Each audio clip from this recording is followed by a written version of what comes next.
Well, hello and welcome to another edition of Health Solutions with Shawn and Janet Needham, where Team Needham discusses everything healthcare. I'm your host, Shawn Needham, along with my wonderful wife, Janet, and we are streaming live from the Moses Lake Professional Pharmacy Podcast Studio. And we are super excited to have Dr. Kourtney Chichilitti back on our show. That's a really big name to pronounce, although I know I'm getting it right because Kourtney has told me over and over again how to pronounce it. I'm finally getting the spelling down, though. It's a tough one to spell, so at least for me, I guess for us non-Italians, I'm guessing it's Italian. Kourtney will have to check us on that one. Anyway, we are going to be. Kourtney's been on our podcast a handful of times, and we're just going to have a great conversation. She's a fellow rogue pharmacist. She just recently completely retired from retail pharmacy because she didn't like what was going on inside retail pharmacy. And if you guys have heard me talk before about what happens at most retail pharmacies, is pharmacists are really essentially they're copay collectors for insurance companies and dispensers of poisons for big pharma. So without further ado, Kourtney, tell us about that story, about why you left retail pharmacy. I will. Hey guys, how are you? Thanks so much for having me on again. It's always a pleasure. Welcome back. Thank you. Yes, I can't believe it. It's kind of surreal still. Friday was my last day, so I'm rolling into my first week as a quote unquote retired retail pharmacist. And, it feels I was in the best place of retail pharmacy too. I was in a mom and pop, small community, that mom and pop kind of feeling. And exactly like what you just said, this isn't what I signed up for 20 years ago. Well, I graduated almost 20 years ago, but we enter this profession to help people and to get into healthcare in a unique way where we can actually make an impact, and and kind of that liaison between the doctors and patients. And it just becomes a numbers game to the point where you feel like at the end of the day, I was feeling very cringy and cruddy having to lie to people and tell people I couldn't get products in because we would take $50, $100 losses on items that big pharma would not, all these PBMs wouldn't reimburse us. It was just a terrible thing. And we couldn't break contracts. And it was just such a cruddy bad feeling. And it wasn't in alignment with anything that I wanted to do. And during the day, it just seemed like, in addition to having all of these, financial things with PBMs, it was more or less too, as I dispense prescriptions to people, I just watch people get sicker and sicker and sicker in the healthcare system. They come in for one prescription, and the next thing you know, 6 months later, they're on 3 or 4 prescriptions. Right. And we're treating symptoms with prescriptions and side effects with prescriptions. And it just is like a vortex that no matter how much we try as pharmacists to help prevent or counsel or get people out of, it's not the way. It's doctors have their 7 minutes with the patients. It's bing, bam, boom. Here's a script. Bye. See you later. And then they're thrown right into the system. So I'm going to put you on the spot because I know that you can handle it, Kourtney. So give us an example. Give us an example where a drug is prescribed and then we give another drug because of the side effects of that drug. I know there's multiple examples, but give us an example, the first one that comes to your head. SSRIs across the board, and antidepressants. So they start out being something where people will go to the doctor, chronic fatigue, anxiety, I'm just feeling like I'm low energy, whatever. People go to the doctor, they get put on an SSRI, and the next thing tell us, for the viewers and listeners that aren't pharmacists or medical professionals, tell us what the SSRIs are. So these are drugs that basically create their serotonin reuptake inhibitors. So basically what they do is they make serotonin kind of hang around in your brain longer so that you feel the happy, the not depressed, the not anxiety. So what happens is when people have these symptoms that maybe might be signs of depression, that people aren't necessarily depressed, they're put on these medications because there's really no medications that treat these things, because it's all root cause things that we talk about in functional medicine. It's all healthy lifestyle, healthy living, taking care of the gut, detoxing, all of these, avenues that we go down in functional medicine. So when we look at something like an antidepressant and somebody gets put on one of these medications for something that's not depression, it eventually starts to become an issue with side effects. You see people that they start having issues with sleep, with weight gain, with other, worsening their anxiety or depression, where they're onboarding, 2, 3 agents for depression, and they're not even feeling depressed. They're feeling the side effects of the medication, where, or they just can't get through the day with fatigue, brain fog. Weight gain is a big one too. Sexual dysfunction. 100%. That's the biggest one, actually. I can't believe I missed that one. Biggest one.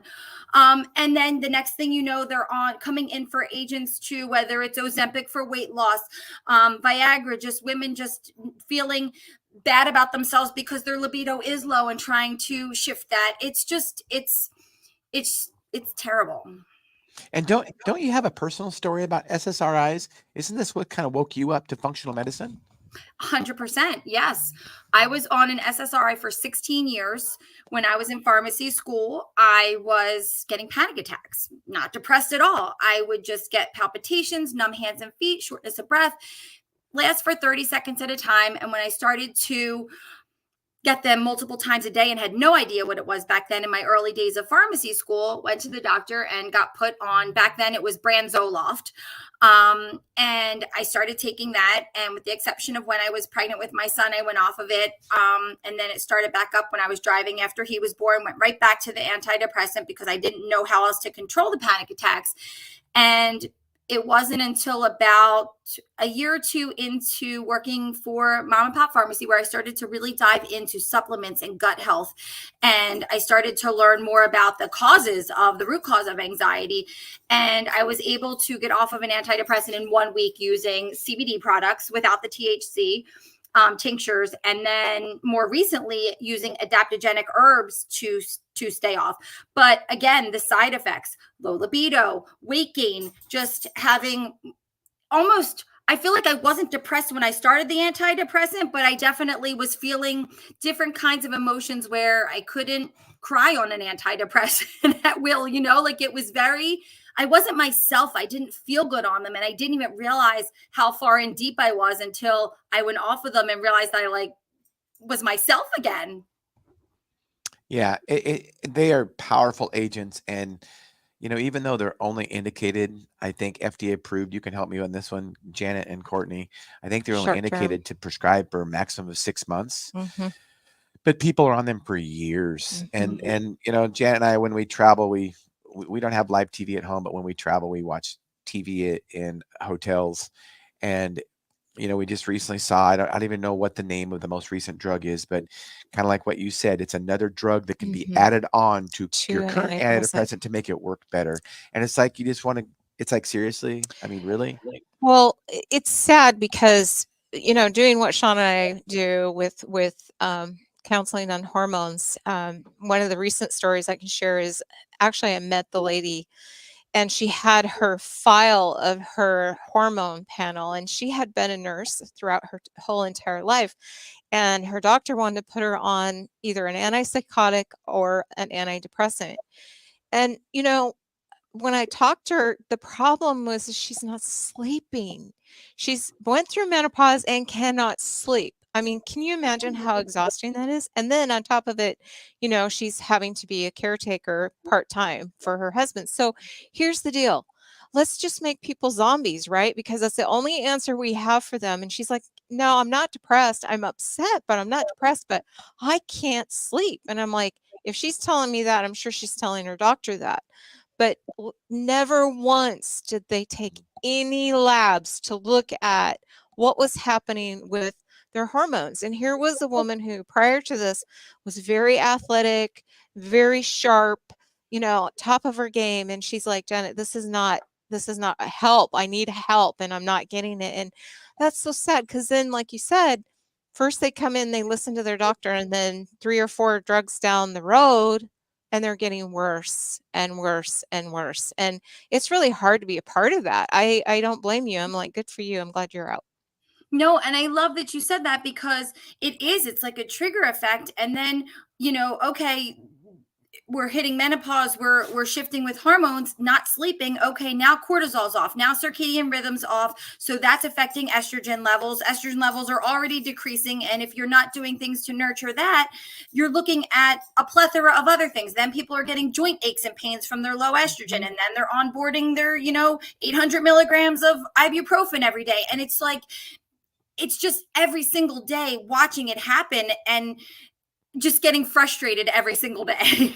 And then they get GI problems, gastrointestinal problems from the ibuprofen. So we put them on Prevacid or Prilosec for the rest of their life. It's just, it goes on and on and on. And, I say this, and I used to be a little bit more empathetic maybe to our pharmacist colleagues, but we're not anymore. No. We just say it like it is. If you are continuing to operate in that environment, you are an accessory to the crime. I mean, those are just the facts. And here's one of the things, Kourtney, and you kind of mentioned it when you talked about the biggest reason you got out of pharmacy was probably because of the PBMs, the pharmacy benefit managers and insurance companies. And let's face it, they're the ones that control the entire drug formulary stream. So they're the ones that promote putting people on all these drugs. Check the boxes. Right. Because the insurance companies are in bed with the pharmaceutical companies to create a cartel, and they have colluded to create a cartel to rip off the consumer and make the consumer take medications for the rest of their lives.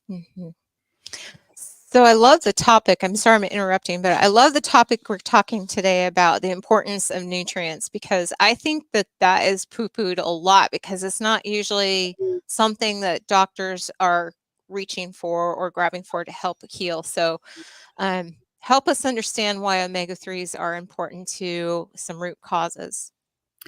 I think omega-3s are one of the biggest things overlooked. And in my opinion, this may be a pretty bold claim, but I'm going to say it anyway.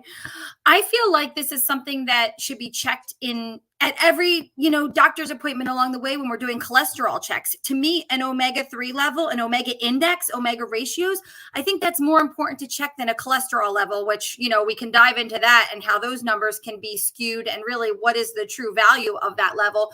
But to me, looking at an omega index, and I was wowed a couple of years ago, I think I was recording a podcast with a nutritionist friend, and the bold fact of the podcast was, if your omega index, which is just a regular blood test that can be taken from a finger prick, if your omega index is less than 4, you have the same cardiovascular risk factor as a current smoker.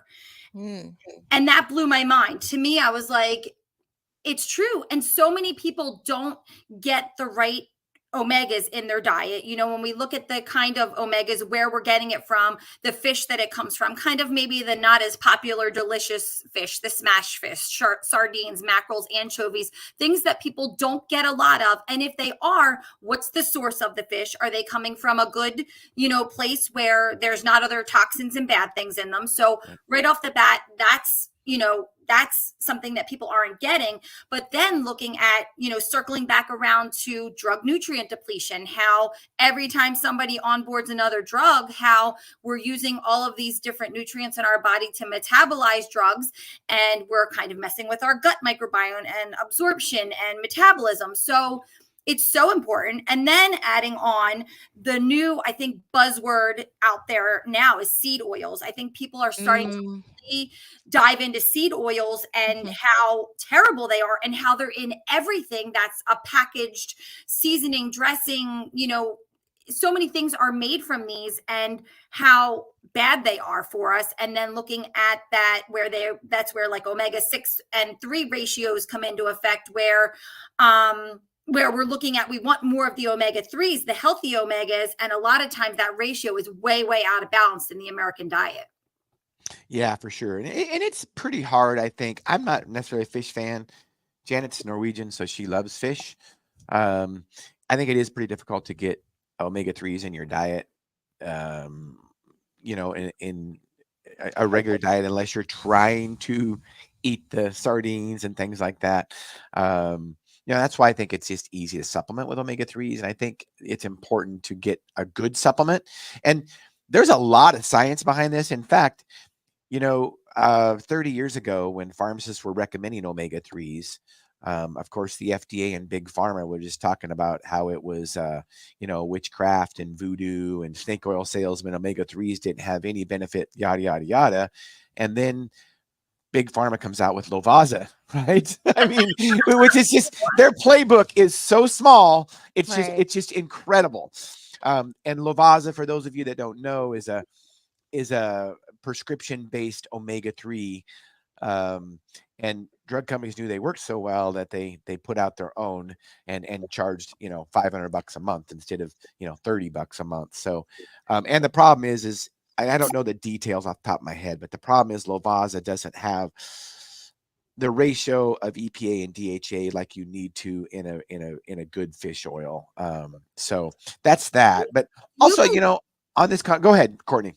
They still play insurance games with Lovaza, with charging people and not letting them cover it, or they'll pay for brand Lovaza and they won't pay for like a generic substitute. They still play games with it. It's like, it's obscene. I can't even. And it's just, why would you only pay for the brand name? The only reason you'd only pay for the brand name is if the insurance company is getting a kickback. That's the only reason. Yeah.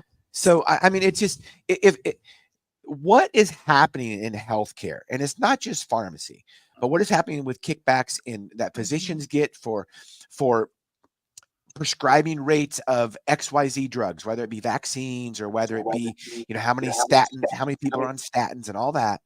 The kickbacks that happen in healthcare would be illegal in any other industry. And yet it happens all the time in healthcare. Well, sometimes they will. Go ahead. No, it does. Go ahead and you go. Well, sometimes I think you'd be better off being a pet in the United States, because when we talk about the omegas, we had an Airedale that had skinny shoes, some food allergies, which I seriously think there was some reasons for that, but I won't go into that right now. But our dog would not take a cheap omega. He wouldn't. No. And he was a big dog. He was, he would eat rabbits. He would eat anything, right? Mice, and but he wouldn't eat cheap omega. Leave it in the bowl. So spit it out. The reason I'm going down this road is that we know not every product is equal to one another. So give us, our viewers, some good tips on how to find a quality product, because I think we're just overwhelmed. You walk down the aisle and it's like there's a plethora of things there. So what should somebody be looking for a good omega? I love that you just said this, because that's another thing. You bring awareness to supplements for people, but again, not all supplements are created equal. Not all fish supplements are created equal. So I always recommend people use the higher quality brands. And most of the times you're not getting those higher quality brands when you go into I won't even name any of them, but I won't even give them the satisfaction, but the larger corporate places, whether it's a grocery store, whether it's a pharmacy, a lot of times you're not getting that. Even when you go to some of I'm not sure what you guys have available. We have like Whole Foods that are more of like the healthier food stores, but I think they're all owned by like Amazon and stuff. So, right.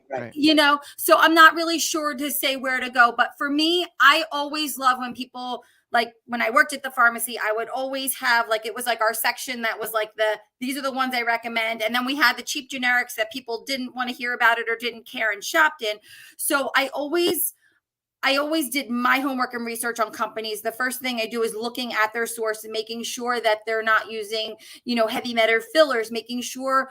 One of my favorite brands is Orthomolecular. They put their products up against prescription drugs. They will put their bergamot up against Lipitor 10 milligrams and say, hey, in this clinical study, these are the facts. These are the numbers. They went down when, a patient used this versus, a prescription medication.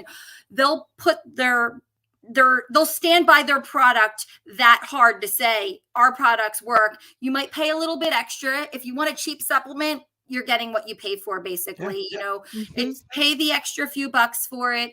Always ask for recommendations and so that the source, and use good quality products. It's just on fish oil. And our dog knew it very well, because dogs have a sense of taste and smell a lot better than ours. But if the fish oil smells like fish and it stinks, it's because it's rotten. So it was rancid. It's sure. Rancid. Yeah. I mean, and our dog wouldn't eat it. It was amazing. It actually surprised us. Yeah. But it also told us, how important quality is. And we actually had one of our pharmacists do a little taste test and actually bite the capsule of fish oil. and with the cheap brand, she almost threw up. I believe You know, it. I believe yeah, it. And because they're rancid. one of my favorite fish omega supplements is Nordic Naturals. Their products are Yeah. so good, and none of them smell like, they don't have like one inkling of a fish odor. And like you said, it's just amazing. When you have a quality product, and that's in an omega product, that is the first thing to look for. Nordic Naturals and Orthomolecular, as far as I know, are they are the Very only similar ones that process. use the same manufacturing process with their fish oil, to keep the triglyceride backbone in there, to make it absorb well, and that's it goes to show with their products, because they don't smell like fish. So I want to go ahead, Kourtney. I want to go back a little bit. No, they don't smell at all. So going a little bit off topic for omegas, but we're still going to be on the topic of nutrition. Nutrition is you've been following RFK Jr. in the news lately, correct? Yes. Right. And so I have some hope in America. So you and Janet and I, we've been talking about how important nutrition is for a long time. And you mentioned, how bad seed oils are. And, for the first time, we have a very prominent political figure that is standing up and saying big pharma and big food is corrupt, and they're making our population in America sicker. I mean, I got to tell you, I always have hope because I just know who wins in the end. But this gives me hope, that, really we're finally coming down to, Jan and I don't sound so crazy anymore when we tell our pharmacy colleagues, no, drugs are not the answer to most chronic disease. Oh yeah, I look at the studies on blood pressure and cholesterol and blah, blah, blah. It's like, oh no, I don't care what studies say. It just doesn't make a lot of sense. And people are getting sicker. What we're doing is not working. So we need to do something totally different. So I don't know if you can speak on that, what your thoughts are about, about the future of America, not just RFK Jr. necessarily, but just what we, how our food and big pharma has really corrupted and made our population sicker. No, absolutely. I was actually just having this conversation with my dad earlier today. So it's funny that you should say this, because exact conversation. And it was the same thing about having hope, because it's almost like we just sweep all of this under the carpet. It's like it's right there in front of us. It's right there in front of us.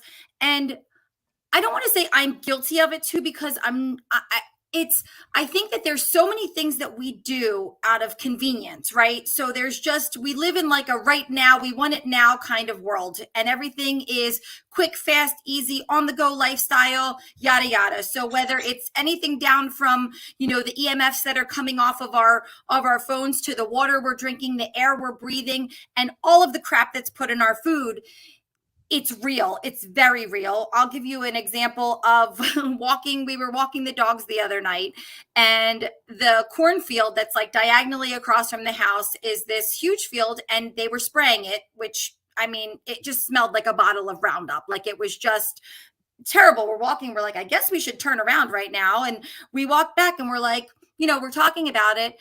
And we were just talking about crops and how, like, that's all going into the ground. And my boyfriend has well water at his house. Like, so that getting sprayed diagonally across the street is going into the groundwater that's going into the well water. And it's like, well, what are we going to do? And that's a whole nother topic of itself, of like, water and good source water. My favorite is hydrogen water. But taking things and taking it to the next level and saying, like, that's just one water. The most abundant thing that we put in our body is tainted with toxins. We look at the different foods that we're eating, whether we're trying to eat products that, don't have gluten, something that causes so much inflammation. But it's like, is it the gluten, or is it like I just said, the glyphosate and all the toxins that are in the wheat products that we are putting in the products that are just there? It's just anything with a wrapper on it has these toxins in it. And it's like, to some extent, this is what these are our options. And then even when we are eating things that are organic fruits and vegetables, things are wrapped in plastics, and it's just becoming the natural way of doing stuff. This is how we do it. This is our food supply. And that's just like looking at it from like just not even scratching the surface to all of the terrible things that are out there that are really, really, garbagey things that people are eating, the foods in schools that kids are eating, all of these things. So, the fact that it's being brought to the regular mainstream so that people are seeing it and it's becoming a quote unquote political topic, I think that's huge. And it does give me hope. It's like, wow, it's like I talk about this stuff to people all the time. And a lot of times people look at me and roll their eyes and like I'm some kind of like woo-woo weirdo, but but it's real, and we can't keep turning a blind eye to it. It's like we wonder all the time, how many did they say I forget this one study that they said about kids with autism, a study by like 2026, more than half of the population of children under the age of 5 will be diagnosed with some kind of spectrum disorder because of the toxins in the food that we're eating. And it's like we just keep, why is everybody getting cancer? Oh, F cancer this and blah, blah, blah. But like, look at what we're putting in our bodies. Like it's a wonder that more people don't have these issues, Yeah, I agree. So coming back to our topic, I think omega-3s are used on so many different places as far as disorders. We talked about my dog he had allergies and skin disorders and things like that, and it made a huge difference. And his vet said, this really calmed some of the issues down. And of course, food and diet was the main thing, which is strange because, that's the first place a vet goes is what are you feeding your animal to bring around these skin problems, right? So, we kind of mentioned that, but what other things are we using omega-3s for? I find mostly like cardiovascular things. I feel like when I see patients, both from the pharmacy perspective and in my functional medicine practice, when I'm in my functional medicine, when I do labs, the first thing when I run my basic panel of labs is we look at an omega index and we look at an omega ratio, and most people are low. And a lot of times that comes hand in hand, and not to kind of like get off of like the topic of your question, but like a lot of times we also see markers where people have different issues with dysbiosis. So a lot of times is it that people aren't getting all of the omegas, or is it that they're not absorbing them and utilizing them properly due to, gut microbiome issues? Because, all of these things that we just talked about, all of these different factors and oxidative stressors that affect our gut, whether it's physical, actual strength, emotional stress, all of these different toxins in the world that can mess with our gut microbiome. I see leaky gut all the time in patients, and that can present as so many different things. It can present as diabetes. It can present as high blood pressure, high cholesterol, different neurological issues. That's big with omegas too, ADHD, different spectrum disorders, focus. So I feel like not sure like what stems from that, but so many people are low in it, but we see most of the time when I see that low omega index, there's other GI issues going on. Like I said, whether it's dysbiosis, leaky gut, malabsorption, that kind of thing. Well, if you don't have a healthy GI, you can't absorb your nutrients from, food, and you got to fix your GI. And speaking of that, is it, when you mentioned that omega-3s can be used for skin, can be used for brain health, cardiovascular health, I think it's just a reminder that, in traditional medicine, and Janet doesn't like that term because she thinks it's really not traditional. This part of history, that's it. Right. Sorry. But we have all these specialists, whether they're a cardiologist or whether they're a urologist or whether they're a neurologist, whatever. And, they just take care of one small part. And I had a good colleague say that there actually should be called partialists instead of specialists. But using omega-3 as an example and what all it can do, it's just a reminder that our bodies it's all related. Everything, whether it be our urinary tract system, whether it be our GI system, whether it be our brain, whether it be our pancreas, all of it is related. And over and over again, it really comes down to nutrition and inflammation. And if you have, a good diet, with some of that stuff we discussed, and it lowers your inflammation, it can your overall body is going to be healthier, and that includes your brain, that includes your heart. When you look at people with type 2 diabetes, for instance, it's no wonder that they have, that they're obese, and then they have cardiovascular issues, and they have kidney issues, then they have eye issues, brain issues, all these things. What is it related to? It's related to their diet. By the way, diabetics do not lack a medication. It's a dietary issue. Type 2 diabetes is a dietary issue and can be fixed with a diet. Anyway, there's my rant. No, absolutely. I love your rant. And I love when you say that, when you say you're not lacking, you're not short in a medication. And that's so true. And that's another condition that in the pharmacy, so many people just getting put on metformin and just over and over and over getting diagnosed, and I air quote diagnosed with diabetes. And it's like, it's not a disease. They're symptoms, they're treatable symptoms. It's reversible. And, it's just, it's very frustrating, very frustrating. And I tell people, because there are doctors, there are endocrinologists that literally say that type 2 diabetes is not reversible. And I tell people, and I'm very vocal about it, if your doctor tells you that, get a new doctor. 100%. It is very reversible. I mean, it is largely a lifestyle, disease. And just per definition, it's a carbohydrate metabolism problem. So if you do have diabetes, and even because some people say, well, I'm not overweight and I have type 2 diabetes, so diet won't matter. I'm like, okay, then don't eat carbs. Don't eat carbs and see if diet doesn't matter. Of course, your blood sugar will go down. So it's a perfect example. It is. And it's just another one of those things. And then, to just kind of put icing on the cake, pardon the pun, looking at Ozempic and all of these, the GLPs, like everybody now, like they started a program at the pharmacy, and that was becoming the hot, thing to do. And so many people coming in, and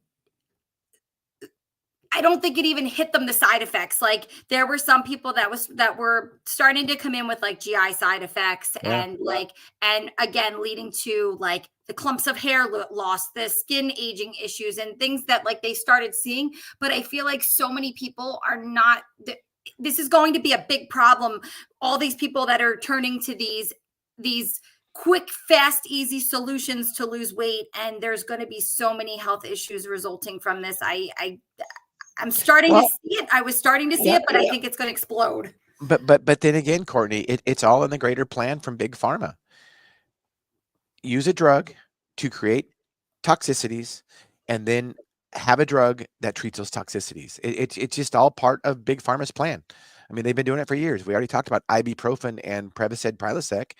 Notice that, the H2 antagonists like Zantac and Tagamet, they didn't come out until after the NSAIDs came out. Gee, wow. You think that was planned? Absolutely. I look back now.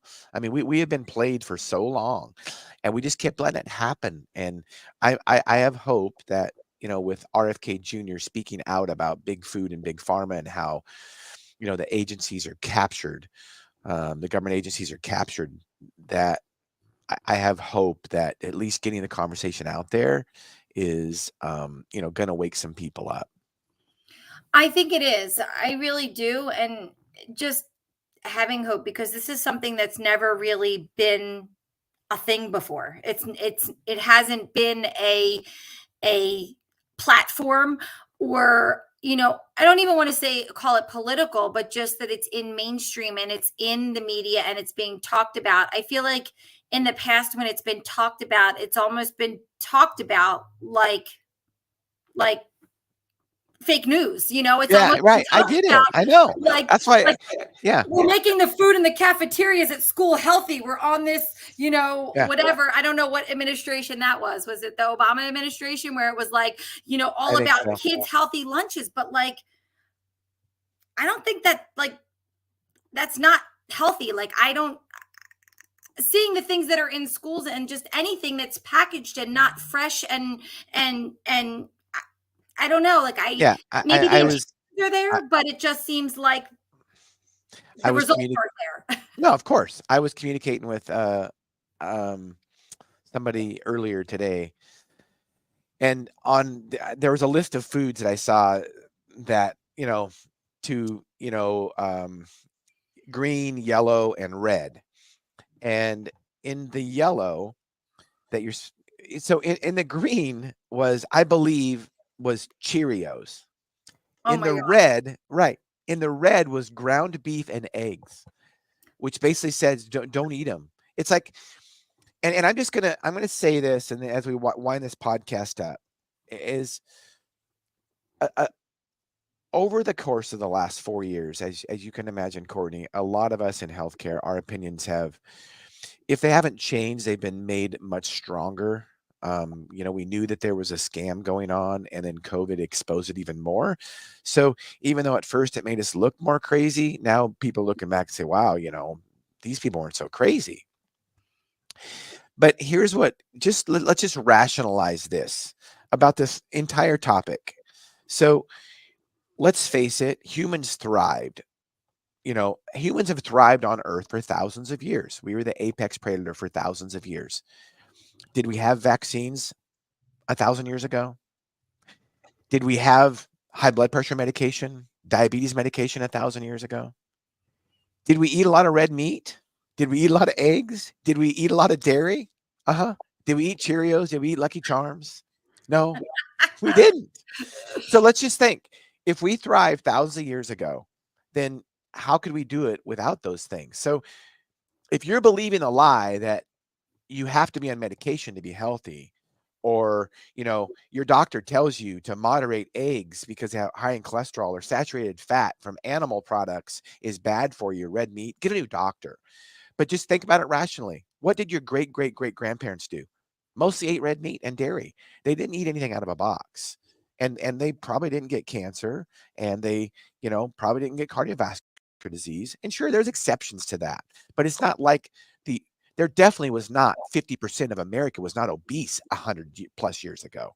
That's for sure. And obesity related disease kills more people than anything in America. Anything. So there we go. It's crazy. I remember seeing, I think it was at the beginning of the summer, somebody posted a picture of like the beach swarmed with people. And I Yeah. think it In was the in like 70s, I've seen it. 70, right? It was in like 1970 something. And there wasn't one overweight person in the picture. No. Every woman had a bikini on and looked good in it. Like it was like, Yeah. it And was and totally. all the men looked lean, they looked healthy, they had their shirts off, they none of them were obese. It's just how it's changed in 2-3 generations is amazing. And just as a little side note on this topic, you may have heard this. I've seen it come up a couple times. I actually saw an interview. Janet and I were listening to a podcast, Tucker Carlson podcast with Casey and Callie. She's a Stanford trained doctor, and she got out of residency because she just couldn't believe what she was seeing. Just over and over again, you see the same thing and nothing to really treat the person to fix the problem. She was an ENT doctor, and she got tired of doing, or she realized after doing the third sinus revision surgery on somebody, it's like, this is not working. Anyway, I can't remember their last names. They talked about how, our government basically talked about in the 70s, started talking about how smoking was bad for us.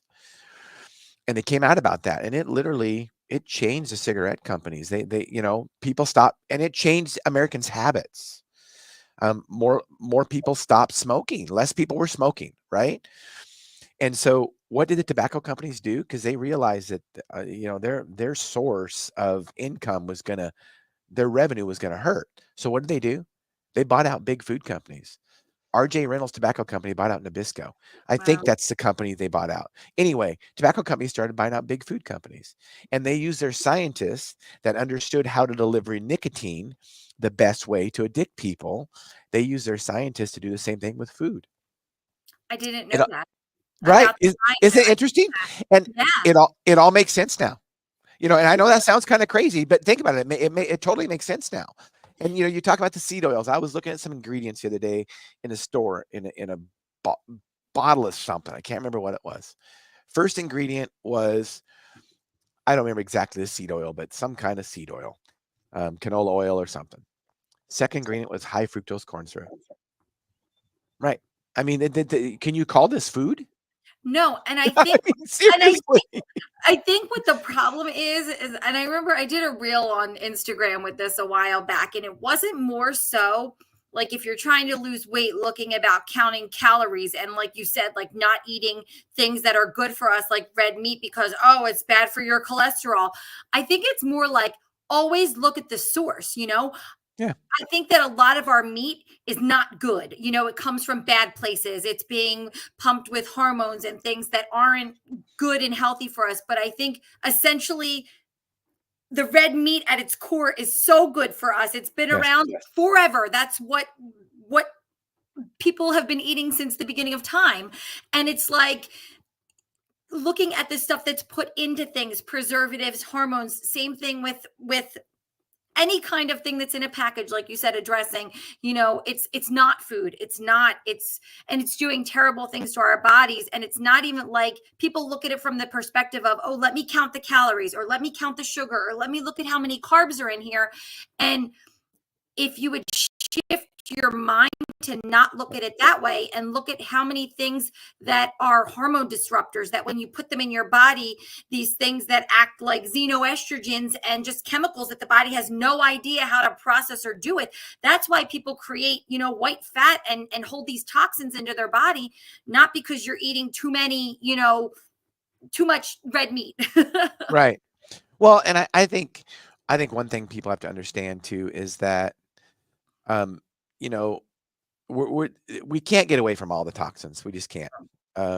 Whether you try to go organic or whatever, you try to go grass-fed beef, all that, you just can't do that. So, but our bodies have been designed, created very, very well to get rid of toxins if we treat our bodies well. So the 100%. more stuff that the more good inputs we can put into our body, our diet, movement, sleep, get outside, get sunlight, those kind of things will help us get rid of some of those toxins that we're just going to always be exposed to some kind of toxin. And that's okay. We've got good liver. If we have a healthy immune system with good livers and kidneys, we can get rid of those toxins. So, and I think this is what I say if people want to have generally the best diet. Here's one thing that Janet and I do is that we buy our beef from a local rancher. Love it. And so we know how it's fed and we know how it's treated. And that's a majority of our calories. Probably 70% of our nutrition comes from the beef that we eat. That's great. So the other things, that might have some toxin, and we don't necessarily eat organic. And I've had a podcast on organic versus non-organic. And there's debate on if organic is better or not, honestly. But the reality of it is we're going to have, if we eat mostly something that is, nutritious for us, good for us, and we know where the source comes from, the other things are just going to, if we do get into some toxins, we can our bodies can deal with those. So that's what's important, is that don't worry too much about, like you're talking about the xenoestrogens and all that. Don't worry about that as much as you worry about what your main source of food comes from. Yeah. And I always look at it too with people. I always tell people, to live by the 80-20 rule. You can't live in a bubble. You can't not do these things. And that's the thing that I preach too. Like you can't not do all of the things. Everywhere you look, there's going to be some kind of toxin. However, our bodies were super designed to do this. The liver is an amazing thing, but that's what I do in my work is I work with my patients very, very detailed to say, okay, we look at some labs that are pointing to different things, but we make sure not only that the liver, we're supporting it and supporting the gut to make sure that our liver can work properly, but making sure there's not liver congestion. A lot of times people's lymphatics, if you're not active and you're not doing all of the other things to keep things moving along, this is where disease happens. This is where the bad things happen. So this is where lifestyle is super important to have all of the other things going so that your liver can do the job, so that your gut health does stay good, and to do all the things to support it. We have to do the things to support it or it doesn't work right. That's absolutely right. So, Kourtney, as we wind this podcast up, tell us what you have a passion for. That is my biggest passion, is to just bring awareness to people. I think that you don't know if you don't know. And so many people don't know. So the fact that it is coming to light where we're starting to talk about all of these things that are in our food supply and learning how to properly, sort through things and recognize that they're there and how do we navigate through. So I love to help people with that. I love to just show people a healthy way and to look at all these toxins and, even down from water source. My latest passion is water. I dove into the hydrogen water fix, craze, whatever you want to call it. I dove down a rabbit hole that I couldn't get out of. Mm-hmm. I did a water test and I found the bad things that were in my healthy water supply, and ionized water. It's just antioxidants down to the cellular level hydration. So I have been working with a lot of people on that, just looking at, the ways that we can help our bodies function properly, and down to the most abundant thing we're putting in our bodies, water. And, just guiding people through their own wellness journeys. Everybody has, a different story and different needs in their body. So I love to dive in with people and, help them navigate healthy lifestyle. I love it. So tell us about your website. My website is wellness-solutions.co. On there, you can apply to work with me. You can look at all of the cool things that I do. There's a bunch of different examples of labs that I run, in addition to different products that I love and recommend. My favorites across the board, but just in general, whether it's coaching, labs, lifestyle recommendations, working one-on-one or in groups, you can kind of find it all. Now that I am not at the pharmacy anymore, there's so many great things that I have that I can't wait to roll out and get going, different group programs and classes and courses. I've just been, limited with my time, but now that I'm here full-time doing the functional medicine thing, I'm so super excited to share so many great things with people. So stay tuned. I love it. Our goal is to educate and empower individuals to take charge of their own health. And you've definitely helped us realize that goal. So thank you so much, Kourtney. Thank you so much for having me on. As always, a pleasure to see you and hang out and chat. I'm sure we'll keep in touch, and I'm sure you'll be on again. Thank you so much. Yep. And listeners and viewers, thank you for tuning in to Health Solutions with Shawn and Janet Needham. Tune in Thursday to our midweek podcast, 8 a.m. to 9 a.m. Torquil Ferrara is going to be on our show. He wrote a book about curing disease, and it's going to be great to have him on our podcast.